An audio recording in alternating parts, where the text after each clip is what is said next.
Hi, everyone. I'm Kevin Minty. Welcome to Conversations with Kevin. It's wonderful to have a former student of mine, Mike Maydak, with us. This is presented to you from the SOTA School of the Arts at Northern Kentucky University. And I'm just so thrilled to be able to have Mike to talk to today. And I'm also excited that NKU lets me do this stuff. Mike, good to have you with us. How are you doing today? I'm good. Been very busy today, just around the house, just keeping things nice. Uh, Mhm. Funny story, my kitchen was invaded by sugar ants this morning. And I went outside and I found where they were coming from, put a little tiny one of those traps out there. They were gone within an hour. It was amazing. So yeah, that was my They day. got That was the this they highlight. got distracted easily, I guess, Yeah, huh? they did. They as soon as I put it down, they got addicted to it, and Yeah. they were gone within an hour. It was amazing. So, Mike, you graduated from NKU. You're an NKU alumni. When did you graduate? Probably 2006 or so? When was that? 2004. Um, 2004. Okay. so on my resume, it kind of looks like I did in 4 years, but it was 4.5. So it was the December of 2004. Yeah. And, and I remember when you were drawing student, you graduated with the drawing or Yeah. emphasis in drawing. Yeah. You Mhm. also were working at the newspaper and you had your own editorial column. You want to talk a little bit about that? Slim Bone? Yeah. So gosh, just going back. It was um Slim Bone was based on a uh finger puppet that I got from my girlfriend when I was at NKU. And the thing just, and I kind of followed her. I was always in the art, but I kind of followed her into the art department. And it was just this little thing we had. And I kind of used I was always in the comics and I was kind of where I wanted to go. And I approached the newspaper about doing a comic strip based on this finger puppet monkey I had. And it went on for about 2 or 3 years. And it Mhm. was great. I got oh man, the first couple ones are so brutal. Oh, but when you're early on, it's amazing how better you get, how much better you get because you just make leaps and bounds. It's just later on in your career, it's more subtle. But it was a great learning avenue to just get better at what my craft. Mhm. So, Yeah. So you kind of began drawing for the newspaper, but how did you become interested in art? well, I always my growing up, my mom's an artist, and just be exposed to the books she had in the house, to artwork, to her paintings. Uh, we were always kind of naturally kind of had a thing for it. Me and my brother, even my sister, we all had like a pretty good knack for visual arts. My brother has this whole theory of why we're good at it, involving dyslexia and stuff. But I mean, I won't go into that. But it's sort of about spatial awareness. But yeah, just been around it all my life, and I didn't really intend to be an artist because I saw I guess, maybe potential struggles of it. But like when I got to college, it was just easy. It was a flow. Like I just kind of universe was telling me I maybe should be doing this. So, Mhm. but Do there was you, a huge learning curve when I got there because I just wasn't training for it. So. yeah. When you were a kid, do you have any fond memories of you and your brother and sister like drawing at the table or anything like that? Well, not necessarily because they were much older than me. They were like 10 and 12 years older than me. But I do have a really fun memory with my mom on a vacation to Florida. I had these I even got the book somewhere in his house, but it was like step by step how to draw a pirate's ship. And I drew those like step by step. And then I added these little cages with these little fuzzy heads in it. And they asked me what it was. And I'm like, they're tiger heads. Because I mean, I love tigers and I couldn't draw the bodies, but I drew the faces and I put feet on them. And my mom thought it was such a cool idea. She went ahead and put together a children's book about it.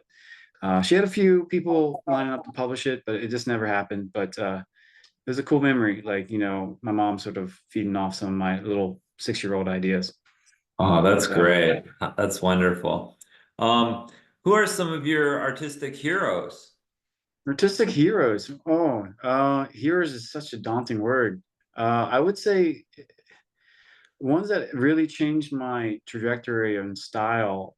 Um, I subscribe to Heavy Metal magazine, and they're a little edgy, sort of content. And but what they would do would they would publish um, comic books from French publishers, Spanish publishers, or take all the European stuff and translate it in English and publish it in the magazines.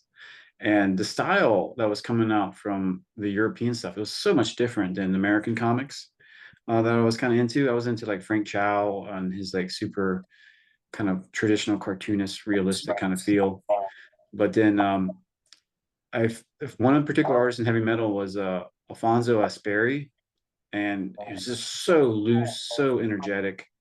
It just I hated it when I first saw it, and I was like, why do I hate this?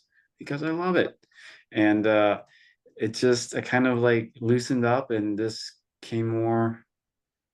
Yeah, it was really changed my way of thinking. And there's a bunch of other artists coming down the way. There are a lot of like South American, gosh, storytellers like Fabio Moon and Gabriel Brawl, the brothers. They have some great sequential storytelling. Super nice guys. I met them once. Yeah. Mhm. So yeah, some of the Mhm. heroes there. Yeah. Do you have any other inspirations that aren't artists, writers or poets or movie makers or actors? Oh wow. Not off the top of my head. Like I said, in context of this conversation, I was listening about art. I'm sure there are plenty of people that I'm really inspired by. It's just I guess it's all about where you are in your life at the moment. Uh, so yeah, I can't really say right per se Okay. outside of that. Mhm. So Mhm. Do you have any quotes that sort of guide your life or quotes that you find inspirational? gosh, I used to quote this one all the time. It was from, a teacher, Kevin Boer would always quote this. And Kevin Boer was another teacher with I was teaching with at the school you were teaching when I was going there. And Giacometti, am I saying that right? Giacometti? Giacometti, he would say, everybody has 400,000 bad drawings in you. You have to get them out as fast as possible. And, I've been doing this for 16 years and there's still a lot of bad drawings in there. But have you hit 4,000 yet? You're way past there. I don't know. I don't know. I've done a lot of, it just depends. I've done a lot of drawings. I know that for sure. Uh, but life can take in different directions and it's when drawing, I tell you what, you get rusty. Mhm. And so, knocking that rust off, I'm sure there's some bad drawings in there. I Mhm. come back here and there. I like that quote. I sometimes, I've been drawing and painting for a while, and some days you show up and you're like, I have no idea what I'm doing here. You're not having a good drawing day or a painting day. And then some days you step up and just knock one right out of the park. And I start to think a little bit about sort of Major League Baseball players. Like they all know how to hit a ball, but each time they come up to the plate, it's it's a whole new experience. Oh Sometimes they yeah, walk away striking out. Sometimes they hit a home run. Sometimes they get a base hit. If you have an average of say 250 or 300, that's pretty good, but that's only being successful a third of the time. right, right. It's funny you mentioned that. Like, I think lately I've been kind of diving into like spirituality, things, and they're talking about where creativity comes from. And times I felt really creative. It was, when you connect to something that's bigger than you, like a flow, some energy. And Mhm, I, I've been doing a lot of reading, a lot of like just sort of kind of looking into it. And a lot of these things that we're talking about, like when you really have a good that good one, that good drawing, mhm, it's almost unconscious, or you're not even conscious of it, and Mhm. it's like you're tapping into something bigger. Uh, and and then there's sometimes you just, you're a layman, you just kind of work through it, and you put it out there. You just, it doesn't have that special feel, but you got it done. Mhm. But yeah, so Yeah. yeah.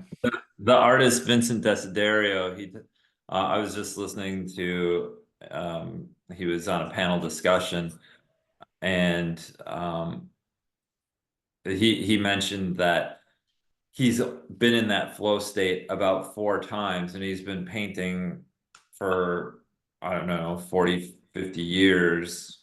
I don't know if 50 years is right, but he's been painting for a long time. And he's like, once you have experienced it, like you don't recall doing some of these things, but it's there, and then you see it and you think about it later, and it raises the hair on the back of your neck. And Yeah. there's I've been there a few times, but not many, and it's kind of like, whoa, look what just happened. It's almost like the universe aligns. Or there's a skateboarder named Andy Anderson, and I just listened to his podcast on Tony Hawk's Hawk versus Wolf, and he talked about he hurt his knee before the qualifying for the Olympics in Tokyo, so 4 years or 3 years ago. And they told him he had to just go or he'd be disqualified if he had to like go get medical treatment. So he just went, and he said ramps were coming at him as opposed to him going at ramps. Mm, And he had the most incredible run, and he's never experienced that before in his life, and it was probably because he was injured and had this like other way of focusing that took him out of his regular state, and he was in a flow state, and he's like, man, I want to get there again so bad, because it was like that Matrix. That's yeah. what It is. It's like I said, I've been practicing meditation more lately, and it, it's real. Like, I'm not joking. Like, some of the spaces that you can find, like I said, we've been tapping into this, accidentally or for real. Mhm. Uh, but there's something there. And like I said, just a couple nights ago, I've been having trouble sleeping for a while now.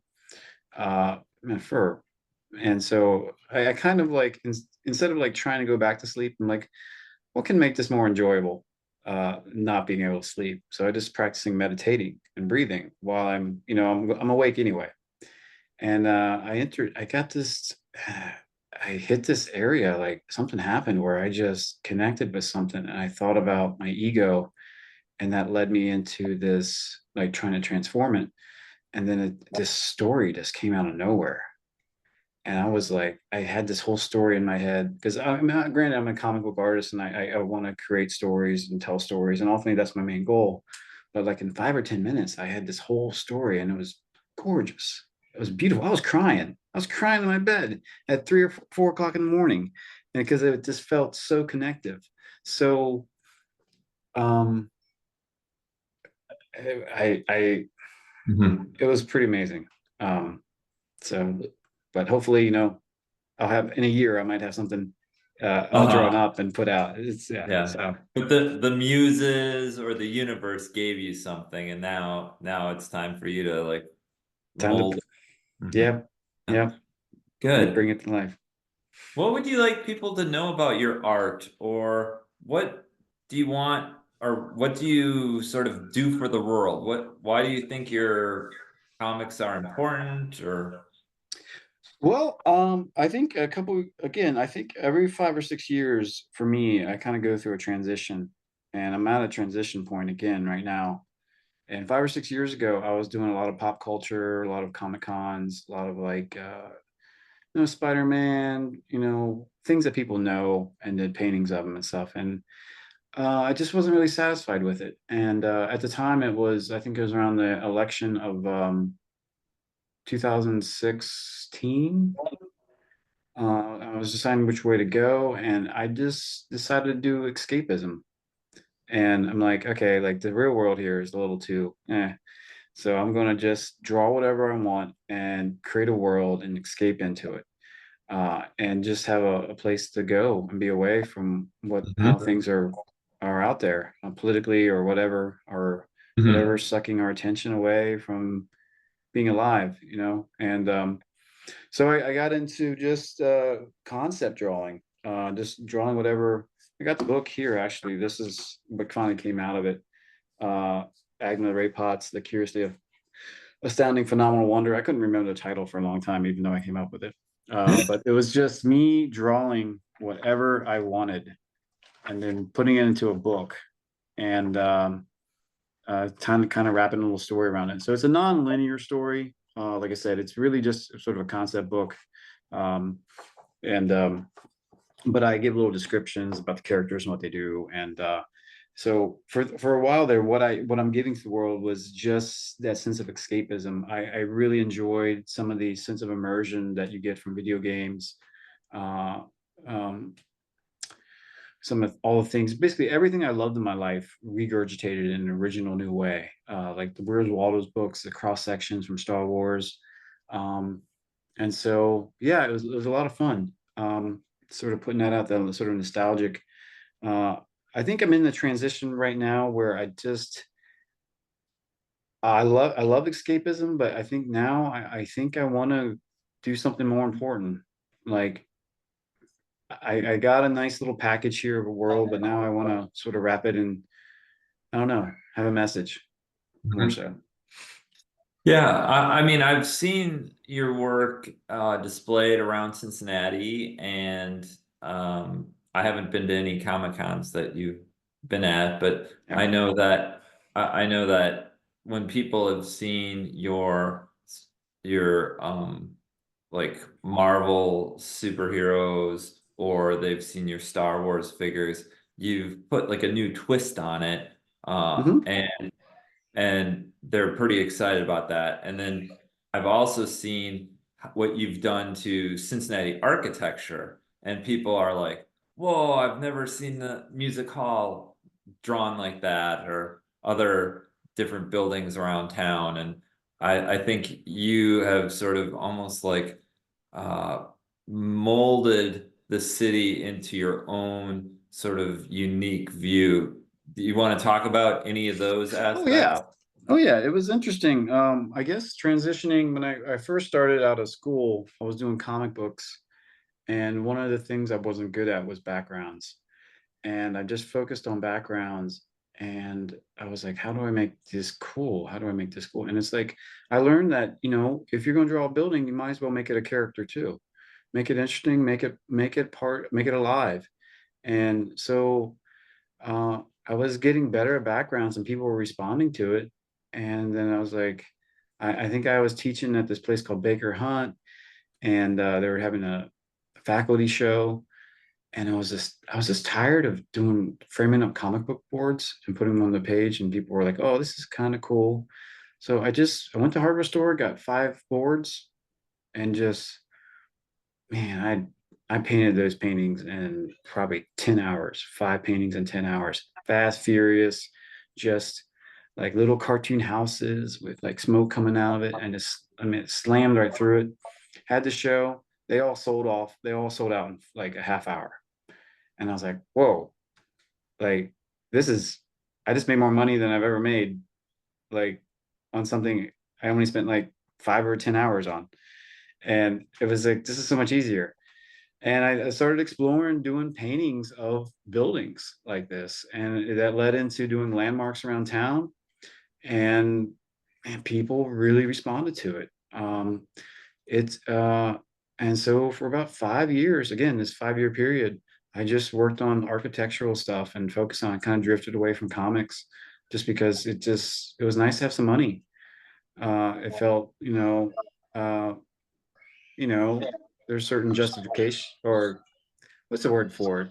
Um, you're not justified. You're Anyway, when you sell your work, you feel like, Yeah. you made it. So in a way. And so yeah, I did that for years, and I was kind of still doing comic cons and that painting, all that experience with painting. I look back at that time and I think about how how much better my paintings were when I didn't know how to paint. uh, Mhm. they were just fearless. I didn't know better. um, I just slammed paint on there and was like, I was okay with something not being perfect. And once I got good at my technique and making it clean looking, something was lost. I was not saying that my paintings that got worse or bad, but there was something lost. And there were just that fearlessness. I really would love to find a way to tap into that and get away from this perfectionism of my bag of tricks I've developed. It's almost like to tear down my own style in a way. Not necessarily my style, but my sense of completeness, just letting some things just be what they be instead of always following this formula. Because the formula, after a while, kind of gets you. So, Mhm.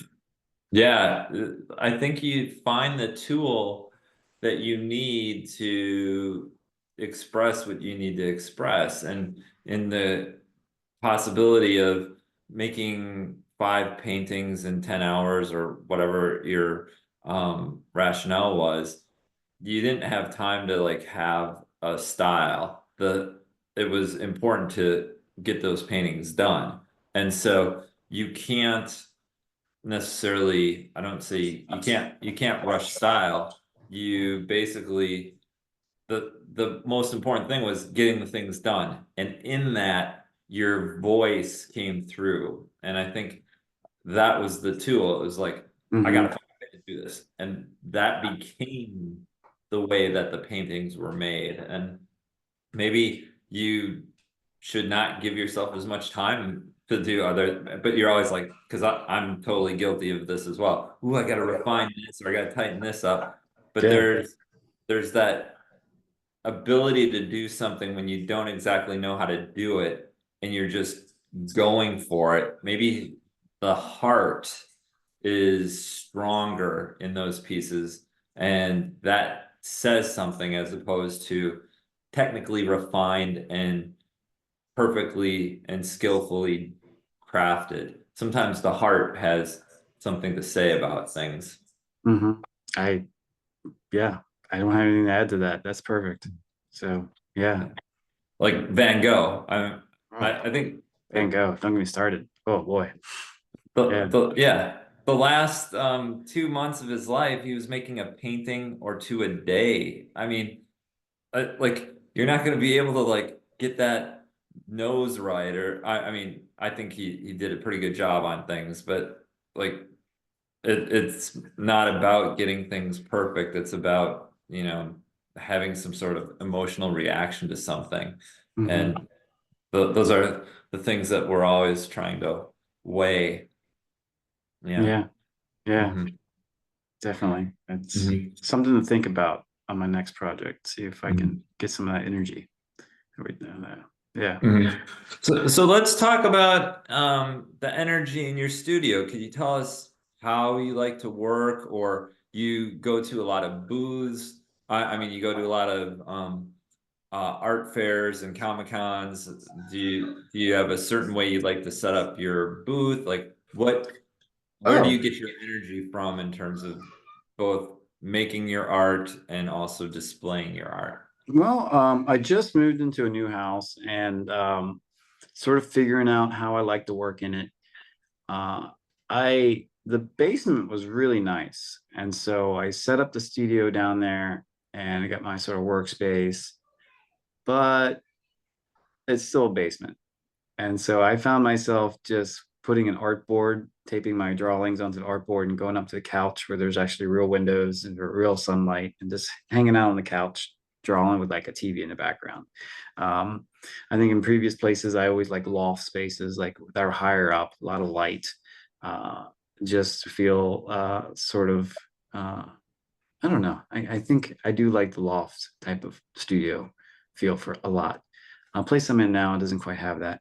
And lately I got a little mobile with my digital work. I've got a new iPad Pro, this is what I'm using right this. And I've been doing some work in coffee shops, spending 3 or 4 hours there, just minding my own business, but hearing the, soft conversations around me, just to have some people around that energy.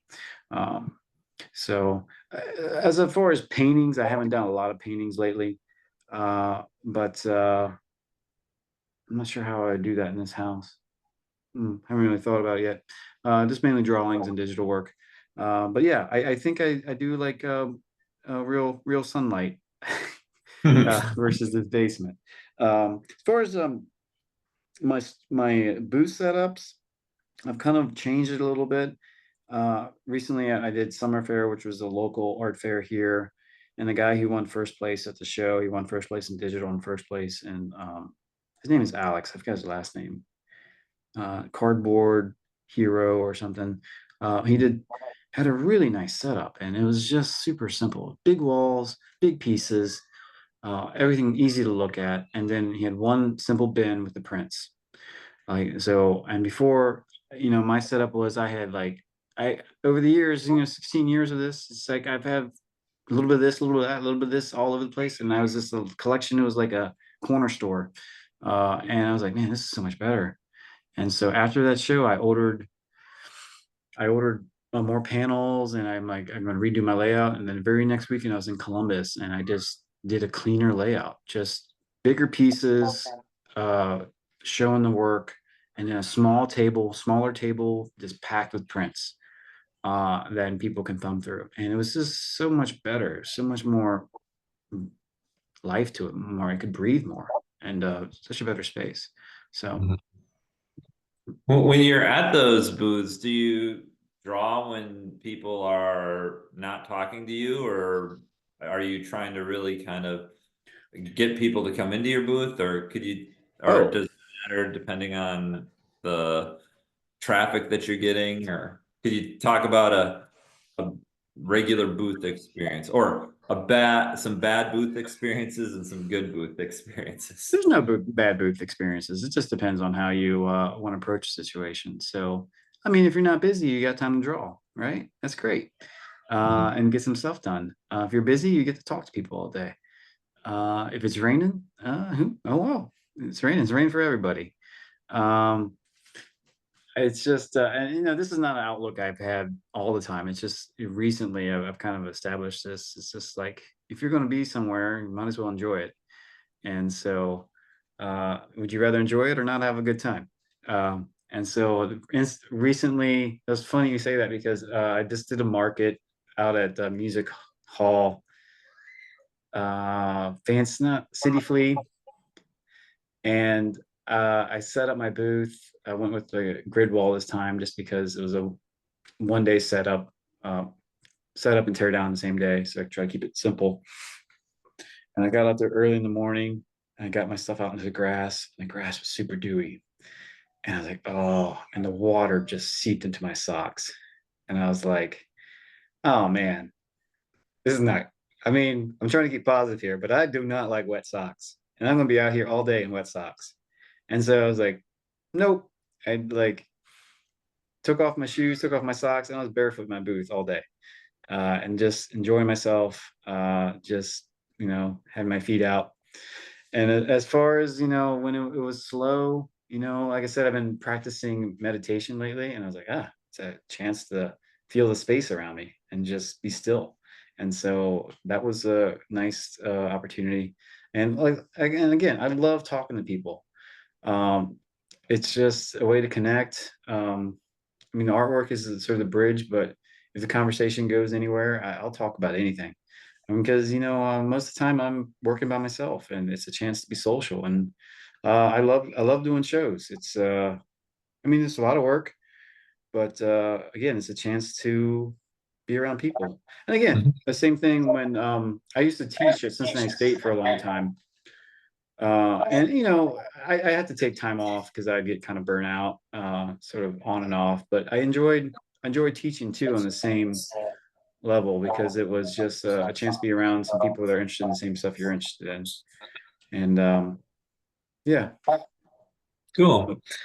Can you tell us some of your favorite things? What do you like to do, or who do you like to spend time with? What are some of your favorite things? Oh, this was a question that I started because I didn't really know how to answer it. My favorite things. Uh, gosh, I do work out a lot. I do like to release the dopamine of it. Been running lately a lot. The weather's been pretty nice. Like I said, I see you at the gym quite a bit. Actually, I've been cheating. I've been going to a gym that's been closer to try it out. But Yeah, I haven't seen you in a week or two, so. yeah, for sure, I'm still working out. Um, but it's just weird. It's one of those commercial gyms, and it's just kind of like but again, I guess enjoy being there. Uh, it's just NKU's gym is probably about 5 or 6 or 7 minutes farther out, and I was just trying something a little closer. But I was there 2 nights ago, so it's a great gym. As far as what I like to do for fun, that's tough. I was just taking some class in this climbing gym, bouldering, Mm-hmm. and it's funny. I'm there, and I swear I'm the oldest person there. I gotta be. All these people are 20s and 30s, and here's this old guy with trying this out. Um, and I don't know. That is a tough question for me. What I like to do for fun has always been a tough question for me.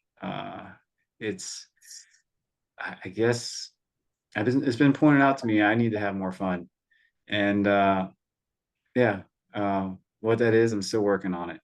I have two little daughters that I hang out with, but that's being a father. And there's moments it's fun, moments it's the hardest job in the world. So I do hang out with them a lot. So, Yeah, that's good. And for those that I don't know if people need to know this or not, but you're pretty good at pull-ups. I'll oh, just see them okay. like I can't. So those young whippersnappers in your bouldering course, they'll have something to learn from you with those pull. No, actually, that's bad. Like you can out muscle bad technique. And so that's what I'm good at is out muscling bad technique. And climbing, it's all about conserving your energy and being more concise. And these people definitely don't look, most of them, they're definitely not really bodybuilders. It's more of a lanky feel, more of a different type of muscle. But Yeah. oh, don't forget about the leg press. That one day you were there. I was killing that leg press. Yeah. Oh, But okay. Yeah. yeah, Everybody, he was killing the leg press I too. was. I was putting all the weights on it in the entire gym. I was really Yeah. proud of myself. So Yeah. We were looking for weights. But yeah, a really interesting movie that I saw recently. It's called The Wall, and it's hmm, about yeah, write it down. female. Yeah, it's called The Wall, and it's a documentary that follows several female climbers right before the Tokyo Olympics, or a year. Hmm, It starts a year or two before the Tokyo Olympics. So that might be something you want to check out. I okay, really enjoyed it. nice. So I'll just stop there because I don't want to give any spoilers Okay, away. all right. Um, Here's a question, like, what would you like to be known for? Do you have some pieces that we could take a look at and we could talk about? Yeah. What I mean, as far as what I like to be known for, that's out of my control. I'm not going to worry about too much about that. I've certainly, um, I traveled the country. I've traveled across the world. Some of my art. I've sold a lot of work. And it's a nice feeling that no, if I think about it, if you include the prints, I've sold a lot, and there's a lot out there, and especially like you said in Cincinnati, it's like it's kind of a nice feeling that people know you. It's a weird. I mean, this might be a little off subject, but like especially when I do local shows, like people are so they know my work, and you kind of get a little bit of the celebrity feeling a little from it. But with that, it's this weird feeling that people they know you through your work, and so that's what they do. They know you through your work, but they don't really know you. And it's like, you just get that feeling of what it is to be kind of a little bit of a celebrity. And it's a little kind of lonely, because people don't really know you. Like, they know you through the things you make, but not the things that you really are. Um, but anyway, that's just, I'm just kind of going down the trail there.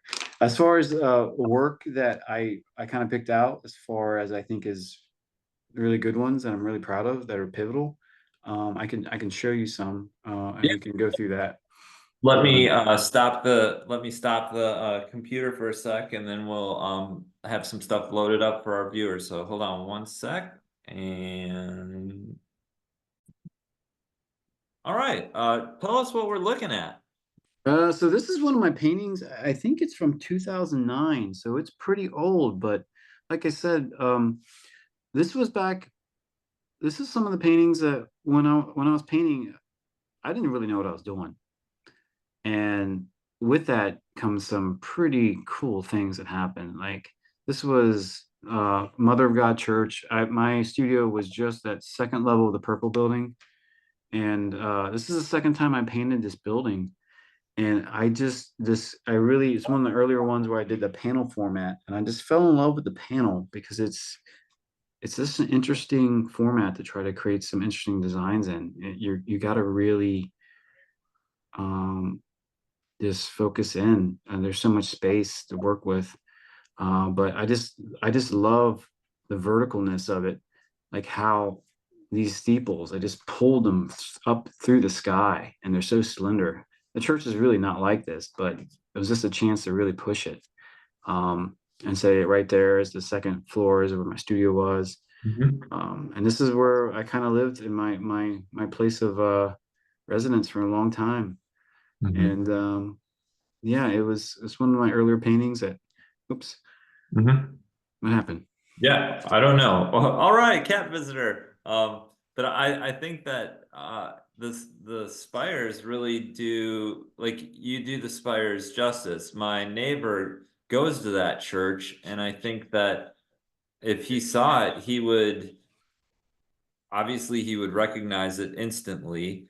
In a Mhm. sense, you've captured the caricature of what spires do. They're meant to go all the way up to the heavens. And I think that format and the fact that you've elongated it, I think it really actually accentuates the qualities. And we get to see that church in a totally new light.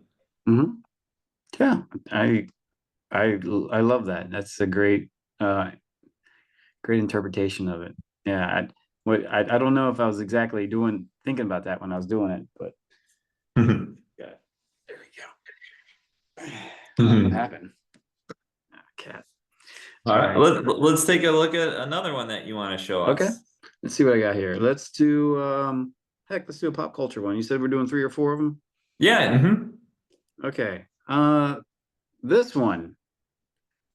Um, it was obviously it's All right, we had a few technical difficulties, but Mike is back, and instead of the amazing neighborhood Spider-Man, we have the intergalactic bounty hunter, Boba Fett. Tell us about Boba Fett. I think this is a piece most guys are probably all like, yeah. yeah, this has been, as far as when I was doing pop culture or doing interpretations of pop culture characters, this one has been probably one of my best ones, the most popular. What really taught me about um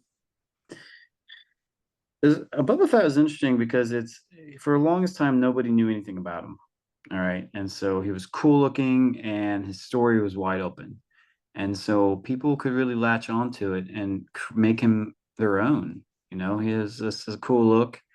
And that happened with a lot of people with the Star Wars franchise. And so a lot of people have that personal attachment to this character.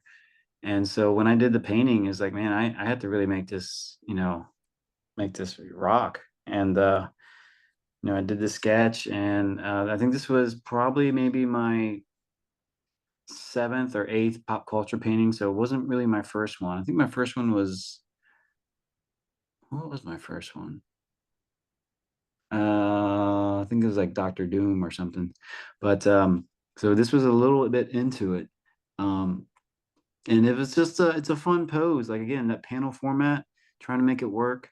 I got him at kind of going at different angles. His body's going one way and his arms coming down, a lot of crossing, a lot of compositional things going on here. And yeah, it just was I think I painted this. I at the time, my girlfriend at the time, she had a contractor working in her basement, and someone had to be there. And I was working on this painting, and I just took it with me with all my paints, and I painted most of this in her kitchen, which is kind of funny you think about it. But yeah, and this one has been probably one of my, as far as my pop culture phase, this is probably number one, with Spider-Man pretty close. Mhm. The Spider-Man one had like a more simplicity to it, which I kind of enjoy. Mhm. But this one is, pretty spot on too. With Star Wars and Marvel both being under the Disney umbrella, how have you dealt with copyright issues, or have they come after you at all, or how have you worked that? I get that question a lot, and it's just, it's not really a copyright issue because I'm doing my own painting of a character.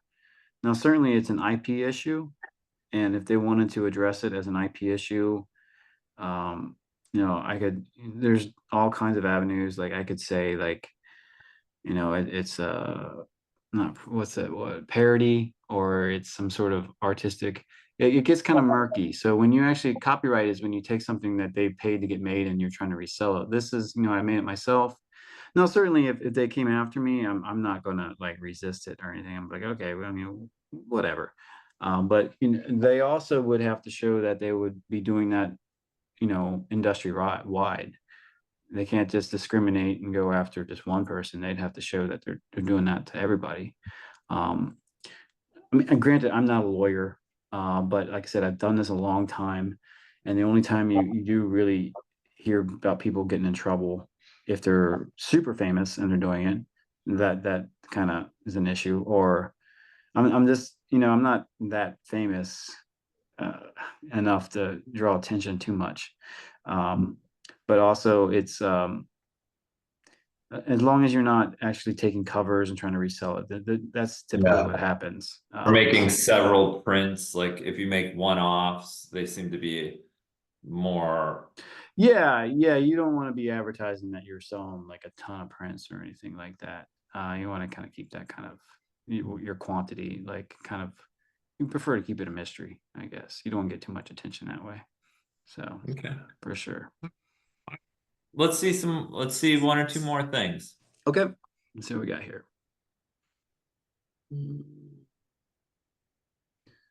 All right, this one has been probably my flagship one for my new work.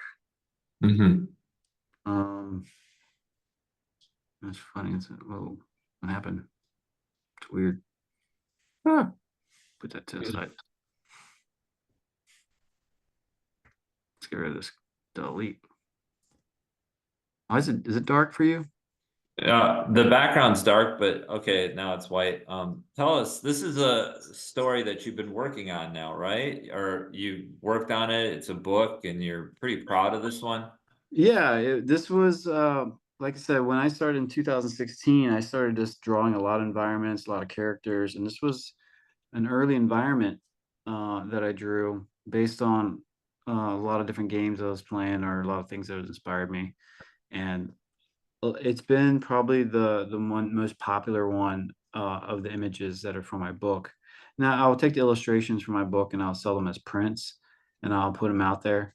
And yeah, and this is one of those. Funny story about this one. When I was drawing it, the whale wasn't even in it initially, and I drew the environment and I was like, okay, like man, this is a lot of panels, a lot of wood. Like I don't know about this. Like it needs something. And then I was like, heck, I'm gonna put a giant whale head in it. And the whale head solved so many problems. First off, I didn't have to draw anything behind it. Like it was just a simple shape, and I could just draw that. Then it was just such a focal attention with the white just getting everybody's attention and bringing them in. And then, yeah, it was, Hmm. yeah, and it's been obviously there's that sort of Moby Dick reference, so it has some sort of familiarity to it, and Hmm. so people are kind of like it. Uh, and so yeah, this is one of the early ones, and I've done this kind of piece lots of times before, where it's just like a hallway, and there's just a bunch of different like creatures on the wall. It's a sort of fun little adventure hall. So So it's would this be more, would this room be more like a museum, or would it be some sort of like hunter's trophies? What's the what are you thinking? well, I give away part of the book. In the Okay, book, so you don't have, if no, you I'll don't have give to this give away away. as a preview because I want it to be different. So I drew this, and eventually I crafted the storytelling elements around it. This is actually a comedy club, and so Mhm.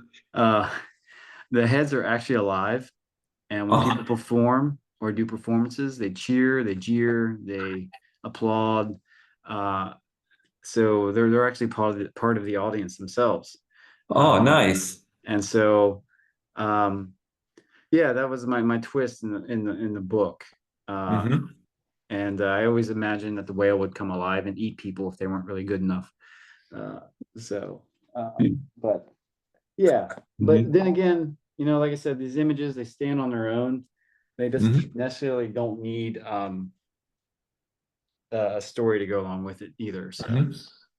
Hmm. Did you I don't know if you're old enough for this. This might be outside your generation, but Chuck E. Cheese and in Wisconsin there was also a place called Showbiz Pizza, and they had mhm. animatronics, like it was like a whole like bear or gorilla band and Yeah, Chuck E. yeah, Do you remember that, any of that yeah. from your I do. We had those with the ball pits and the animatronics. Mhm. I just went into a Chuck E. Cheese recently, and I was so disappointed. They had none of that anymore. I know. Yeah. So, oh well.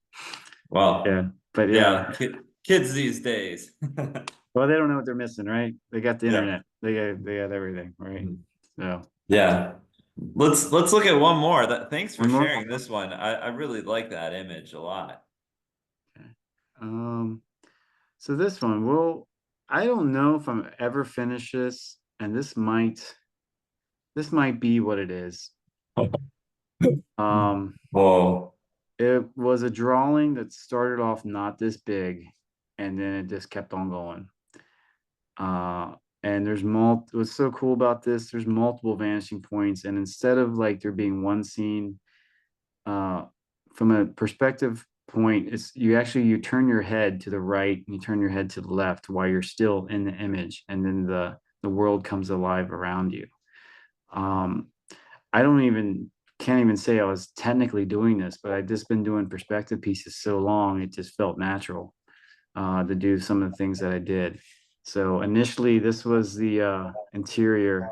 This is so fun putting these little pieces together. Like I came up with a concept that I wanted for like the building style. And Hmm. I sketched out the style a little bit, like one or two of them. And then it was just so fun to go through and just recreate that style in different shapes. Um, and just sort of ebb and flow and leaving like spaces. And this where the bridge kind of comes across. And if you see right here, that's the seam where the paper ended. And I was like, Yeah. I'm not done. I want to keep on going. So I taped some paper on there. I kept on pushing it, like, and I used these buildings are suddenly bigger now, and the size and scale.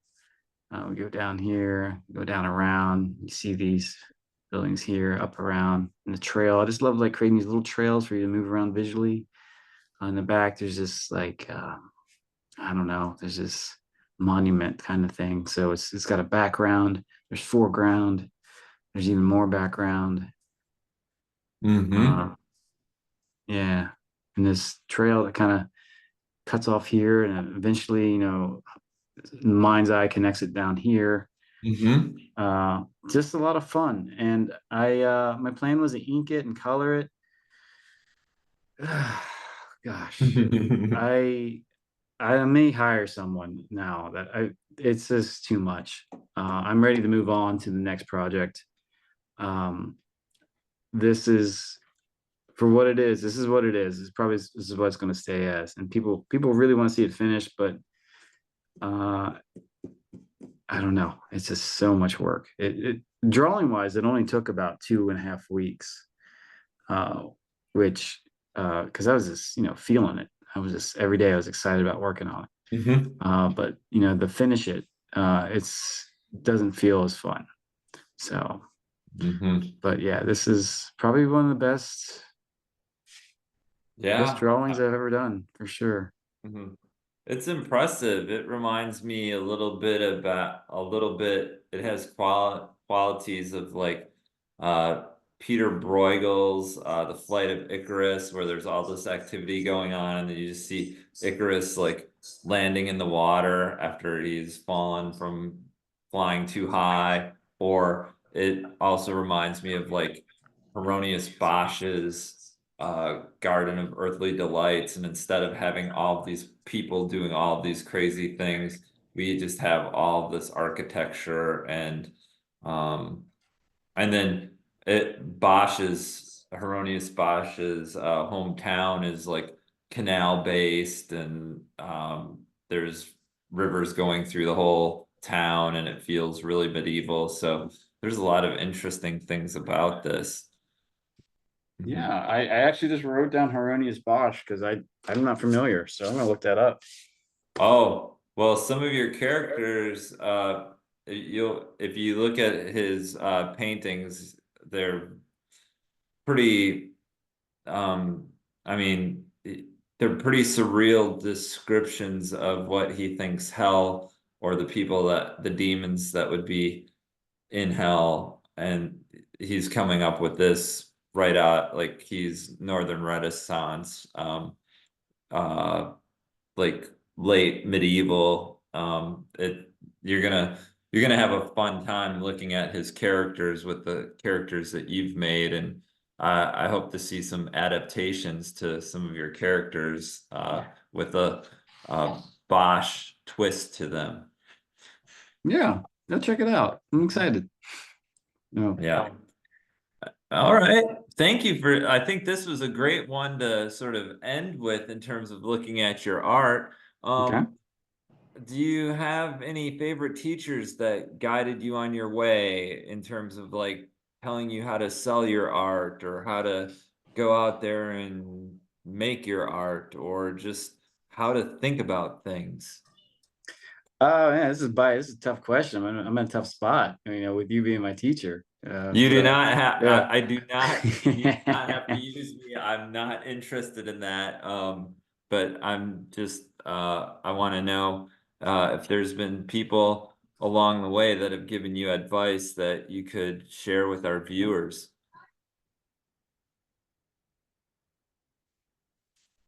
Okay. Sorry, the Zoom was Oh, doing something. yeah. Hmm. Gosh, as far as back in college, it was